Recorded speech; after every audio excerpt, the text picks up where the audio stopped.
Hello guys, कैसे हो आप सब। आई होप कि आप लोग बहुत अच्छे होंगे और अपने घरों में होंगे, सुरक्षित होंगे और प्यार से रहते होंगे। लेकिन मेरा प्यार कहीं चला गया है। हाँ, मैं इतने दिनों से वीडियो क्यों नहीं बना रही थी वो भी बता रही हूँ। एक्चुअली मेरा प्यार मेरी मम्मा जो इसके साथ जो हुआ है वो मैं ऐसे तो बता नहीं पाऊँगी, लेकिन बहुत ख़राब हुआ है। इतने दिनों से वीडियो नहीं बना पा रही थी, इसी की वजह से एक एक दिन मेरा कैसे जा रहा है मैं ही जानती हूँ।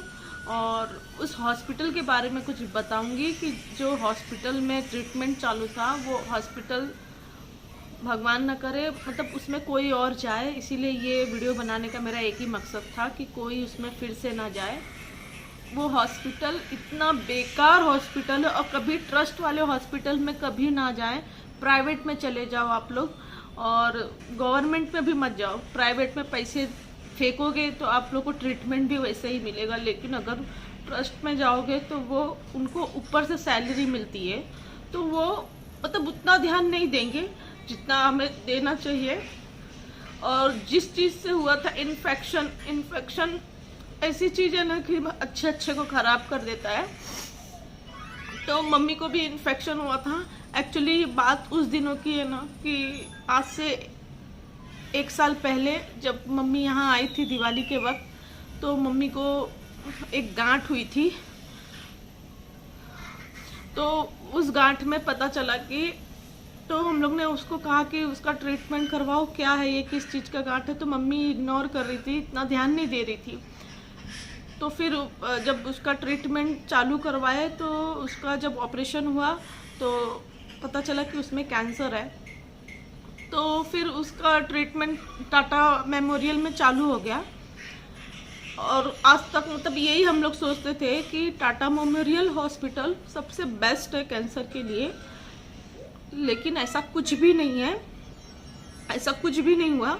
कैंसर से तो वो ठीक हो गई। स्टेज 3 का कैंसर था उसको, स्टेज 3 में भी फर्स्ट लेवल वाला था। तो वो मतलब कीमोथेरेपी से वो मतलब ठीक हो रही थी धीरे धीरे। फिर कोरोना उसे हुआ और उसका जब पेट स्कैन हुआ तो वो नॉर्मल मतलब कैंसर उसका ये हो गया था। पेट स्कैन में उसका कैंसर क्यूरेबल था, तो मतलब ठीक हो चुका था, तो कोई प्रॉब्लम नहीं हुआ। लेकिन फिर धीरे धीरे उसको कोरोना हो गया। कोरोना के बाद वो हॉस्पिटल में 14 डेज थी। फिर ट्रीटमेंट के बाद वो घर आई और सब ठीक हो गया उसका, लेकिन उसको फीवर उसका नहीं जा रहा था। तो फीवर की वजह से थोड़े दिन हम लोग ने 4-5 दिन देखा। फिर डॉक्टर को सजेस्ट किया तो डॉक्टर ने कहा कि लेके आओ उनको, अगर नहीं होता तो हम एडमिट करेंगे और उनका ट्रीटमेंट करेंगे। तो मम्मी को वहाँ हम लेके गए और फिर उसके बाद वहाँ पे जाने के बाद उसका बुखार बंद ही नहीं हो रहा था, कंटिन्यू चढ़ते जा रहा था। फिर धीरे धीरे उसको कफ होने लग गया। कफ होने के बाद पहले तो उन्होंने कोरोना का टेस्ट किया कि ये शायद फिर से हो, तो कोरोना टेस्ट क्लियर था, नहीं आया, तो नेगेटिव निकला है। तो फिर उसके बाद उन्होंने फिर फीवर का ट्रीटमेंट चालू किया। तो मतलब इतना बड़ा हॉस्पिटल, उनको ये भी नहीं पता कि अगर पेशेंट को इससे रिलीफ नहीं हो रहा है तो दूसरा फटाफट चेक करना चाहिए, क्योंकि वो पेशेंट किस चीज़ का है वो भी देखना उनको बहुत ज़रूरी है। लेकिन ऐसा कुछ भी नहीं हुआ।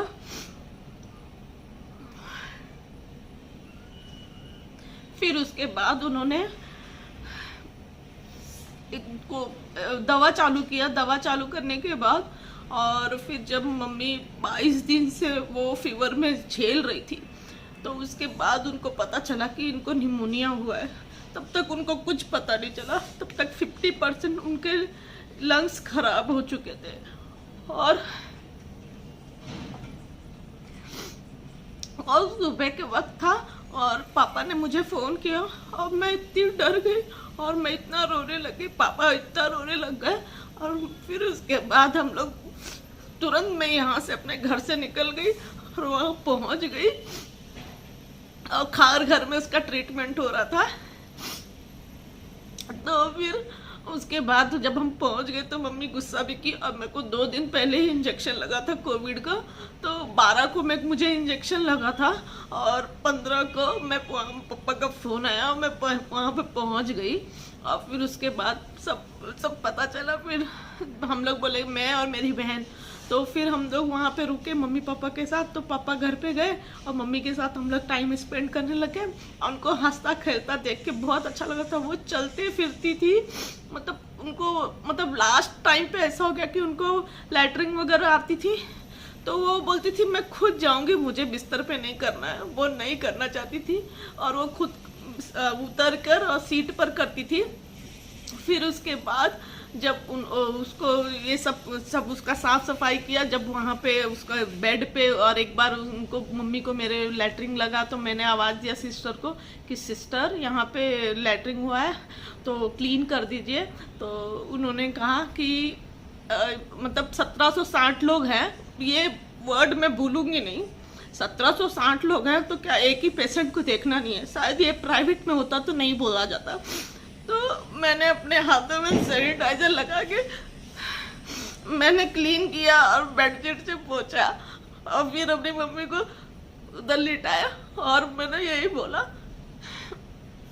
डॉक्टर बोल रहे हैं इनको इन्फेक्शन नहीं देना है, और वो पूरी तरह से इन्फेक्टेड थी। और फिर उसके बाद वो 16 तारीख की बात है, फिर डॉक्टर आए, पूरे ये मास्क वगैरह लगाए और ये उनको बोला गया कि इनको आईसीयू में रखा जाएगा, इनकी सांस नहीं चल रही है अच्छे से। फिर बड़ी बड़ी मशीनें लगाई गई और फिर उनको आईसीयू में एडमिट करने के लिए बोला गया। डॉक्टर मेरे पास आए, मुझे बाहर लेके गए और मुझे डॉक्टर ने कहा कि ऐसी सी बात है कि अगर आप यहाँ रखेंगी तो बस 2 दिन और आईसीयू में जाएंगी तो 4 दिन। वही मेरा एकदम शरीर एकदम पानी हो गया और मैं एकदम, मेरे पैरों तले जमीन निकल गई। मेरे तो कुछ समझ में नहीं आ रहा। मैंने डॉक्टर को बहुत गिड़गिड़ाया और डॉक्टर ने यही बोला कि मम्मी की एज हो गई है, मम्मी की एज हो गई है और उनको कैंसर पेशेंट है।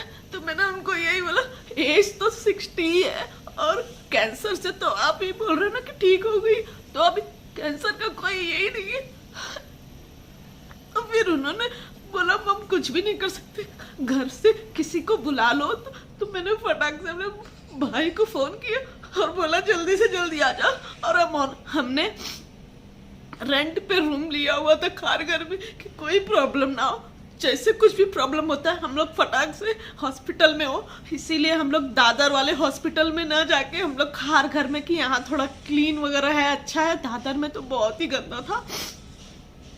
तो हम लोग जब यहाँ आए, फिर उसके बाद जब मैंने भाई को कॉल करके बुलाया तब भाई भाग के, और मैंने बोला जितना जल्दी हो सका उतना जल्दी आ और पापा को भी लेके आ। तो पापा को भी लेके आ गए। और मेरी तो हिम्मत ही जुड़ गई मम्मी के पास जाने की। मैं बिल्कुल नहीं जाना मैं बिल्कुल नहीं जा रही थी मम्मी के पास। और मैं फिर उनको मेरे भाई और पापा आए ना, जब बात डॉक्टर ने बोले ठीक है। और मेरे पापा ने ये भी कहा कि क्या मेरा लंग्स निकाल के लगा सकते हैं क्या? तो डॉक्टर ने कहा कि 50% उनका खराब हो चुका है और वो एज हो चुकी है, तो फिर नहीं हो सकता, पॉसिबल नहीं है। फिर उसके बाद मतलब हमने बहुत ट्राई किया, कुछ ने आईसीयू में लेके जाने के टाइम मैं बाहर दरवाजे पे खड़ी थी और मास्क लगाई हुई थी और मेरा हिम्मत ही नहीं, मेरा शरीर एक जगह ही नहीं था और समझ में नहीं आता मैं क्या करूं। और फिर उसके बाद मम्मी ने एक ही वर्ड बोला, घबराना नहीं, कुछ नहीं होगा, मैं वापस आऊंगी। क्योंकि जो लोग गए आईसीयू में ना, उसके मन का भ्रम कि जो लोग आईसीयू में गए ना सब ठीक होके आ जाते, मैं भी आ जाऊंगी, तो टेंशन मत ले, घबराना नहीं, ऐसे बोल के चली गई। फिर हम लोग 2 घंटे बाहर आईसीयू के खड़े थे रोते रोते। तो डॉक्टर ने बोला अभी थोड़ा स्टेबल हो रहा है, ठीक लग रहा है, मतलब इतना 100% नहीं बोल सकते लेकिन थोड़ा अभी ठीक है। तब तक उनको ये नली वगैरह डाली नहीं थी। तो फिर उसके बाद उन्होंने वहाँ, फिर हम लोग मतलब थोड़ा मन में आस भी जग गई थी कि शायद ठीक हो जाए। और डॉक्टर का यही कहना था कि अगर हम लोग ने खाली उनको पूछा कि अगर ये ठीक हो जाएगा क्या यहाँ पे, तो उन्होंने खाली इतना ही बोला कि होने को तो आधे घंटे में ठीक हो जाएगा, होने को 2 घंटे में, या 10 दिन, या ज़्यादा टाइम लगेगा या कुछ बोल नहीं सकते, उन्होंने खाली एक ही वर्ड बोला। फिर उसके बाद हम लोग बाहर इंतज़ार करते करते भी चले गए। फिर उसके बाद दूसरे दिन आए, मम्मी की हालत देखे, थोड़ा अच्छा लग रहा था, मतलब अच्छा अच्छे से बात कर रही थी। और फिर उसके बाद अंदर मैं जब गई सुबह के टाइम, ये 18 तारीख की बात बता रही हूँ, तो सुबह जब मिलने गए हम लोग, और भगवान से बस एक ही प्रार्थना, महामृत्युंजय जाप सब हम लोग सुबह 7 बजे से कर रहे थे। और वहाँ से फ़ोन आया तो हम लोग भाग के गए। और उसके बाद मम्मी के पास गई, मम्मी मास्क लगाई हुई थी और डॉक्टर ने बोला उनको अभी ये पाइप डाला जाएगा तो आप लोग मिल लो, क्योंकि उनको बेहोशी का इंजेक्शन लगाएंगे तो शायद वो बात नहीं कर पाएंगी। तो हम लोग फटाफट गए, सब मिले। मम्मी को मैंने बोला तू टेंशन मत, तू फाइटर है, तू जीत के आएगी। और मम्मी मुझे बोलती हाँ हाँ ठीक है। और मास्क को उसने सेट किया और मतलब सब बॉडी उसकी अच्छे से चल रही थी और मास्क को उसने सेट किया। और उसके बाद बोली मुझे ऐसे इशारे से बोली चा चा चा। मैं गई, बस उसको एक टक ताकते ताकते मैं चली गई। फिर आधे घंटे में फिर हमें पता चला कि डॉक्टर आके हमको बोल रहे हैं कि सी इज नो मोर। हमारी तो वहीं पे हालत खराब हो गई। और उसको पाइप डालने के टाइम ही डॉक्टर बता रहे थे कि पाइप डालने के टाइम ही उससे 3 हिचकी आई। और पता नहीं क्या उसने डॉक्टर और नर्स से क्या बात की, मालूम नहीं। ये गलती हमारी हुई कि हम पूछ भी नहीं पाए, और पता नहीं क्या बात की। और पाइप डालते समय 3 हिचकी आई, उसको अटैक आया। और वो जो उसको शॉक दिया गया, 3 बार शॉक दिया। और बोला, फिर मैंने डॉक्टर आके बोले तो मैं बोली एक बार फिर से एक बार करके देखो, आप लोग को पता चल जाएगा। वो उससे कुछ नहीं हो सकता। फिर भी डॉक्टर ने बोला आप नहीं कर सकते, वो उसकी जान चली गई है। और फिर हमारा रोना धोना जो चालू हुआ, पापा मेरे एकदम से ये हो गए। और लेकिन मैं बस इतना ही बात बोलना चाहूँगी, आज तो हमारे हाथ से सब कुछ चला गया। बस इतनी सी बात बोलूँगी कि वो हॉस्पिटल किसी के लायक नहीं है। वो हॉस्पिटल में प्लीज़ मत जाना। वो जो गरीब है, जो पेमेंट नहीं कर सकता है, और जिनके पास मतलब कैंसर का इलाज करने के लिए पैसे नहीं होते, बस उनके लिए ही है। और उनको किसी की जान से कोई फ़र्क नहीं पड़ता, किसी की जान जाए किसी की जान ना जाए, उनको जितना पेमेंट मिलना है उनको उतना ही मिलता है। वो मतलब वो कभी किसी का नहीं सोच सकते भला। वही में हमारे साथ हुआ है। मेरी मम्मी चली गई और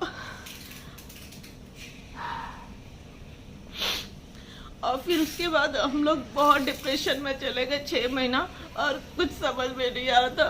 तो अब लोग से रिक्वेस्ट है, उस हॉस्पिटल के बारे में कभी मत सोचना। आपके आजू बाजू में कोई भी प्राइवेट हॉस्पिटल होगा उसमें चले जाना, लेकिन कभी टाटा में मत जाना। टाटा खाली नाम का है, काम का नहीं है, क्योंकि वो किसी को बचाता नहीं है। बस अगर कोई कुछ हो गया किसी को तो आप लोग कुछ भी नहीं कर सकते उसके लिए। तो अब प्लीज़ आप लोग से रिक्वेस्ट है कि आप लोग वहाँ मत जाना।